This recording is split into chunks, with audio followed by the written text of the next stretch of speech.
Assalamualaikum warahmatullahi wabarakatuh. Perkenalkan, nama saya Syahrani Rizky Yunizar dengan NBI 131180144. Di sini saya mau menjelaskan mengenai ETS saya dengan mata kuliah metode penelitian hukum kelas B, di mana saya akan menjelaskan mengenai isu hukum yang akan saya gunakan. Yang pertama, ada fakta hukum. Fakta hukum yang akan saya gunakan adalah Konfederasi Serikat Pekerja Indonesia atau KSPI menolak kenaikan BPJS dikarenakan keputusan peraturan Presiden nomor 64 tahun 2020 yang mengatur kenaikan iuran BPJS Kesehatan, dan dengan adanya kenaikan iuran tersebut dianggap bertentangan dengan UU nomor 24 tahun 2011 tentang BPJS. Yang kedua, ada proposisi hukum.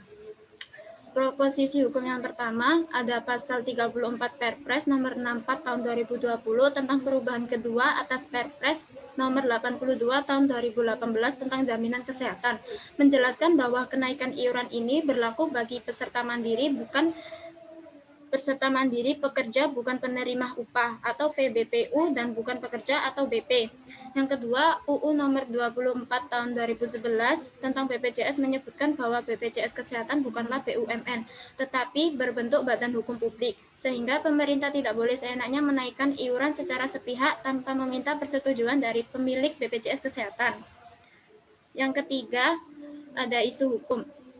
Isu hukum yang akan saya gunakan adalah apakah pasal 34 Perpres nomor 64 tahun 2020 tentang kenaikan iuran BPJS sudah sesuai dengan UU nomor 24 tahun 2011 tentang BPJS. Yang keempat ada metode pendekatan. Dalam penelitian hukum ini, metode pendekatan yang saya gunakan yaitu yang pertama adalah pendekatan perundang-undangan dilakukan dengan menelaah semua peraturan perundang-undangan. Yang kedua ada pendekatan kasus, dilakukan dengan menelaah kasus-kasus dalam putusan pengadilan.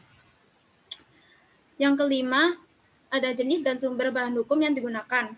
Di sini jenis dan sumber bahan hukum yang akan saya gunakan yaitu bahan hukum primer adalah bahan hukum yang bersifat autoritatif karena dibentuk oleh pejabat yang berwenang. Bahan hukum primer ini bersumber dari peraturan perundang-undangan dan putusan pengadilan. Yang kedua ada bahan hukum sekunder. Bahan hukum sekunder adalah bahan hukum bersumber dari buku hukum, jurnal hukum, disertasi, tesis, dan skripsi. Bahan hukum ini berfungsi untuk memberikan penjelasan pada bahan hukum primer. Karenanya bahan hukum ini tidak bersifat mengikat. Yang keenam, ada teknik pengumpulan bahan hukum. Teknik pengumpulan bahan hukum merupakan salah satu faktor yang penting dalam menentukan keberhasilan penelitian. Karena jenis penelitian ini bersifat normatif, maka teknik pengumpulan bahan hukum yaitu mencari bahan hukum primer yang berupa putusan pengadilan yang telah berkekuatan hukum tetap, serta undang-undang yang berkaitan dengan penelitian ini, dan bahan hukum sekunder yang berupa buku-buku teks yang sama dengan penelitian ini. Yang terakhir atau yang ketujuh, ada teknik analisis bahan hukum. Metode analisis bahan hukum yang saya gunakan pada penelitian ini yaitu ada dua. Ada dua teknik analisis. Yang pertama, teknik analisis deskriptif. Teknik ini menggambarkan struktur putusan diktum yang terdapat pada putusan tersebut. Yang kedua, teknik analisis sistematika. Teknik ini dilakukan secara vertikal. Dalam hal ini terdapat konflik antara Undang-Undang 24 tahun 2011 tentang BPJS dengan Peraturan Presiden Pasal 34 Nomor 64 tahun 2020 tentang Jaminan Kesehatan.